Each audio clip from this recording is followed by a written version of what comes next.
بسم الله الرحمن الرحیم. السلام علیکم ډیر ویورز. ډیر ویورز دا زموږ د رن ان مارټن چپټر نمبر 8 دی، کوم چې په ناون کیس باندې دی. د ناون کیس د دې نه مخکې چې کوم دی مونږ د دې چپټر نمبر 7 کړی چې پای کې مونږ سنګولر او پلورل کړیو. نو په هغه کې مونږ 33 رولز ډیسکس کړیو. د هغې نه وروسته چې کوم رولز دی هغه ډېر سمپل دی. نو زه غواړم چې هغه تاسو په خپله ریډ کړئ او که بیا صحیح شو نو ما په کمنټ کې ووایئ انشاءالله. نو زه به درته بیا د هغې پراپر لیکچر جوړ کړم. خپل لیکچر شروع کوو د ناون کیس په حواله سره. نو تاسو ته په اولین سنټنس کې څه وي؟ ایگزامین دیز سنټنسز.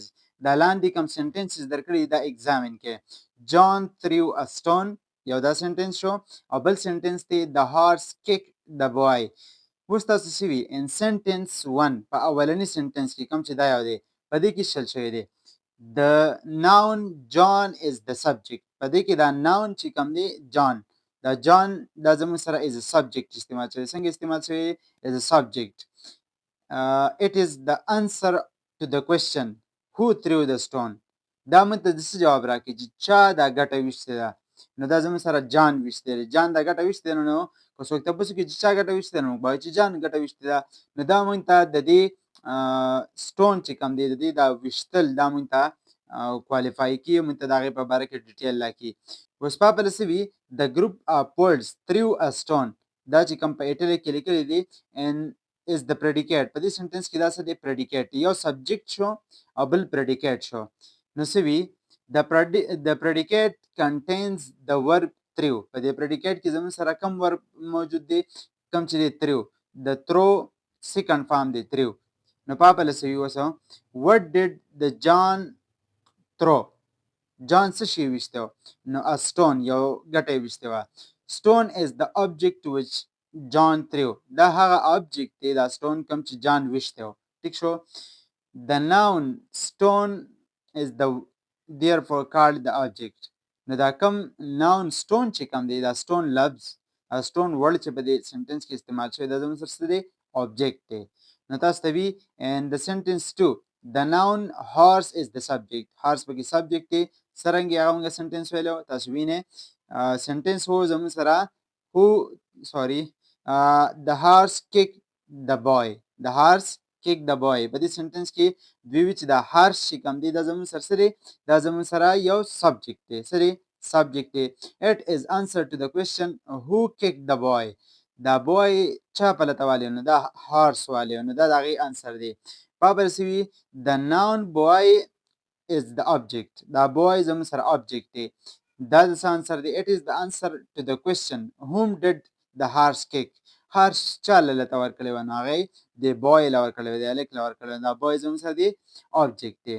نو تاسو ته اوس مین definition ته راځي. نو څه وي؟ when a noun or pronoun is used as the subject of the verb it is said to be in the nominative case. کله چې زموږ سره یو noun یا pronoun د سبجیکټ په ځای استعمال شوي از سبجیکټ استعمال شوي نو هغې ته به موږ د سبجیکټ آف ا ورب د ورب یو سبجیکټ استعمال شوي یعنی ورب دی د هغې سره چې کوم ناون استعمال شوی دی هغې د سبجیکټ په شانتې فنکشن کړی دی نو دې ته به موږ نامینیټیو کیس وایو. ګوره ناون دی او هغه از سبجیکټ استعمال شوی دی د چا؟ د ورب. از سبجیکټ استعمال شوی دی د ورب. نو دا ناون چې از سبجیکټ استعمال شو د دې ورب نو دې ته به موږ کوم کیس وایو؟ نامینیټیو کیس. نامینیټیو کیس څرنګه چې تاسو په دې دغه کې ولیدو نامینیټیو کیس. زما سره دلته کې بورډ لږ کم دی نو زه کاټ لیکم. نامینیټیو کیس زموږ سره دې ته وایي. ګوره ورته اوس خبر څه وي؟ when the noun or pronoun is used as the object of a verb. بلکې ما pronoun miss کو noun and pronoun دواړه زموږ سره چې کله as a subject راشي نو هغې ته موږ nominative کیس وایو. when a noun or pronoun is used as the object of a verb د یو ورب زموږ سره object consider شي یو noun یا pronoun یعنی هغه موږ ته داسې ښکاري چې دا د دې verb object دی. it is said to be adjective or accusative case یا accusative case. نو دا چې کوم verb دی د دې چې کوم object نو دا کوم noun یا pronoun چې د دې د object په ځای راغلی د object په کیس استعمال شوي د object په ځای استعمال شوي دي نو دې ته موږ objective case وایو. څه ورته وایو؟ objective case. یو دی nominative case او بل دی objective case. اوس تاسو ته وي دلته کې نوټ کې دا نوټ چې کوم دوی لیکلي دا ډېر اهم وي. دا اکثر exceptions دي په دې کې. To find the nominative put who or what before the verb.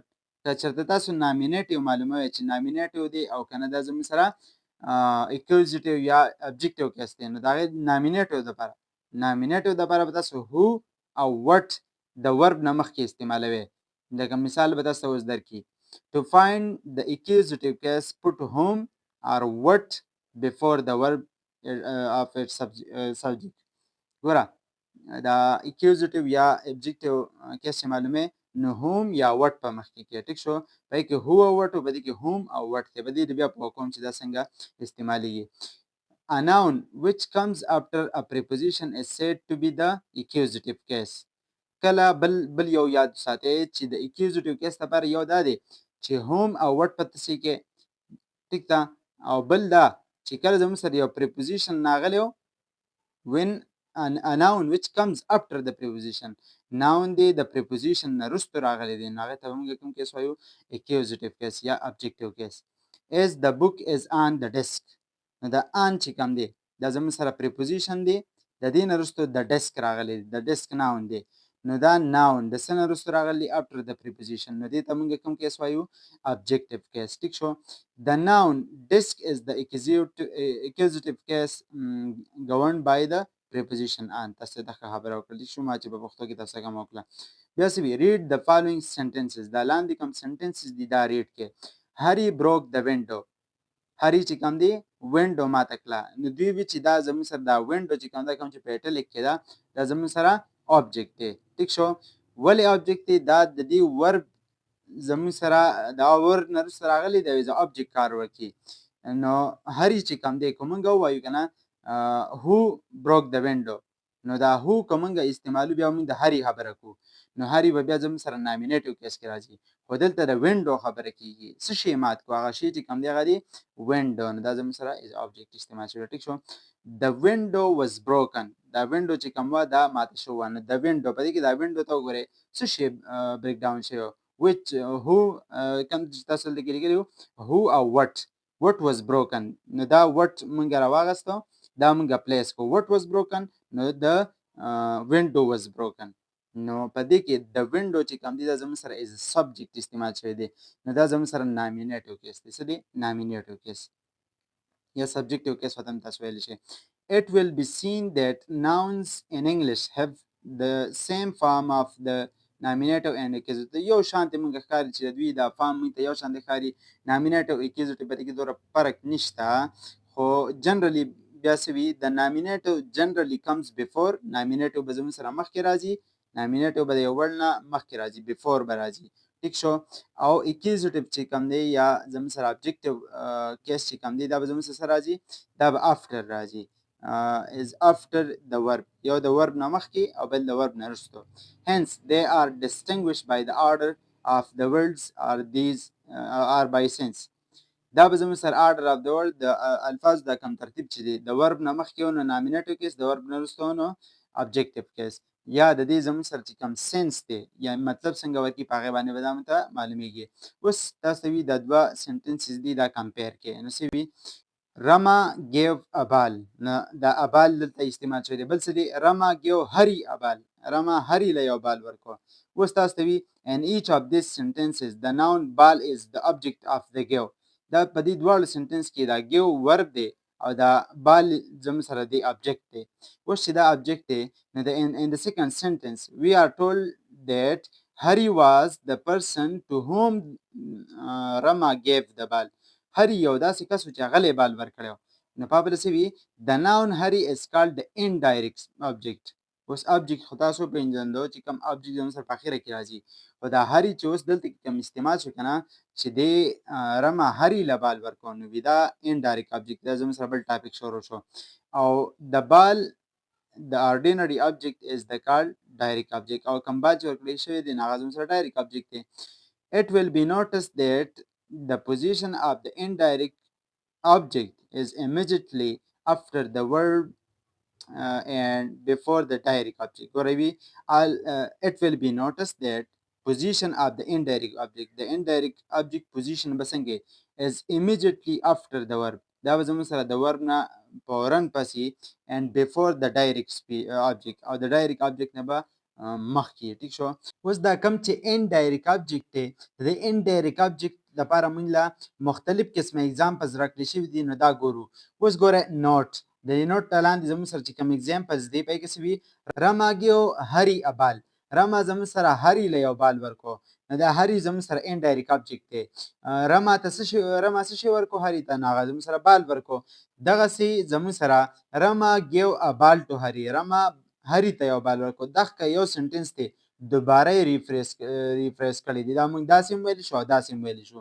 سیکنډ سنټنس ته وګورئ په هغې کې هم څه وي will you do me a favor. ته به زما خیال وساتئ چې د دعوت له زه درځم will you do a favor to me. نو دا دواړه سنټنس یو جواب دی یو سنس دی. صرف دا تاسو ته ښایي چې لکه زموږ سره indirect object موږ په دوو طریقو کې استعمالولی شو. کوم چې زموږ سره دا سنټنس دی داسې هم استعمالولی شو یا داسې هم استعمالولی شو. ټیک شو. دا ټول سنټنسز په دغه کې ترتیب باندې دي د ایکسپلین کولو ضرورت یې نشته. خو لاندې دلته کې مین یو خبره کې we see that the indirect object of verb denotes the person to whom something is given. دې کې مونږ ته وي چې دا دغه چې کوم دی indirect object دا څه دی چې to whom something is given چا له مونږ څه شی ورکړی دی. نو مونږ هري رما هري له یو بال ورکړی دی. چا له ورکړی دی هري له. نو دا پوینټ مونږ ته ایکسپلین کی to whom something is given چا ته مونږ څه شی ورکړی دی. دا دی or for whom something is done د چا دپاره یو کار کړی شوی دی.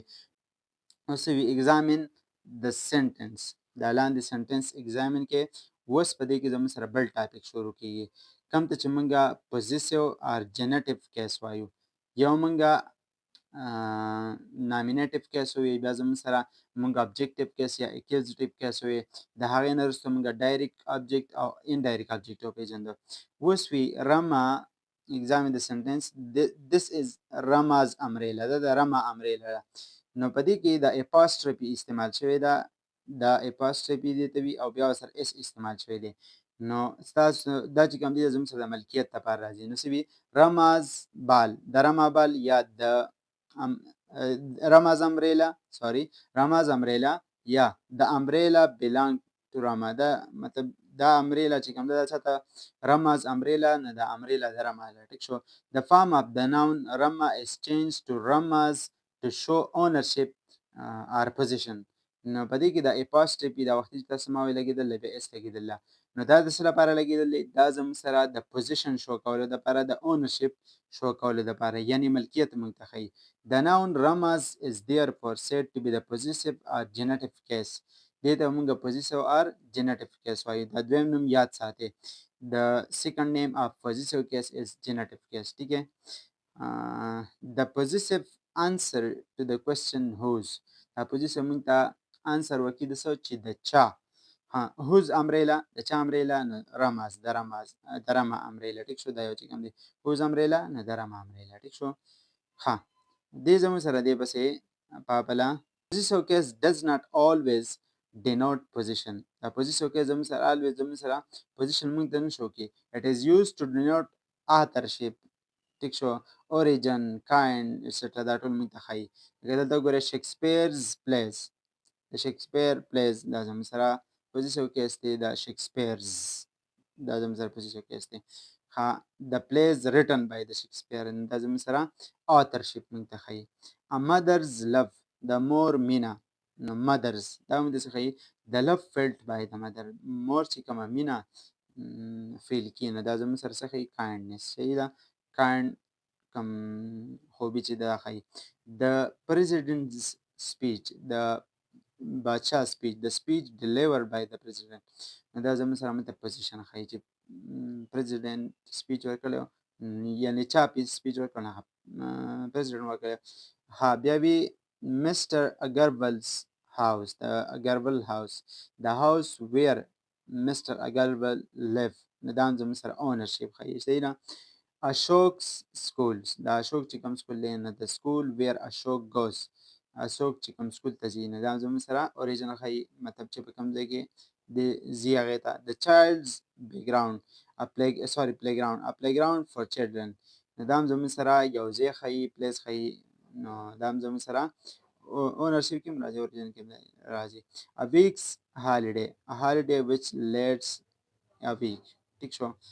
تر دې ځایه پورې لیکچر موږ ته د پوزیسیو کیس موږ وپېژندل چې پوزیسیو کیس څنګه جوړیږي.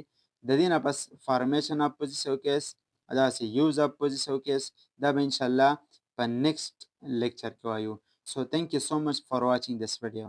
د دې نه مخکې که چا تاسو ورته لیکچرز نه کتلي نور، نو زه به د پلی لیست لینک تاسو له په سکرین درکړم چې په دغه کې پلی لیست تاسو لینک په دغه کې لینک باندې تاسو کلیک کړئ په دغه پلی لیست باندې، انشاءالله ټوټل پلی لیست به تاسو ته شو شي. Once again, thank you so much for watching this video. Stay healthy and safe.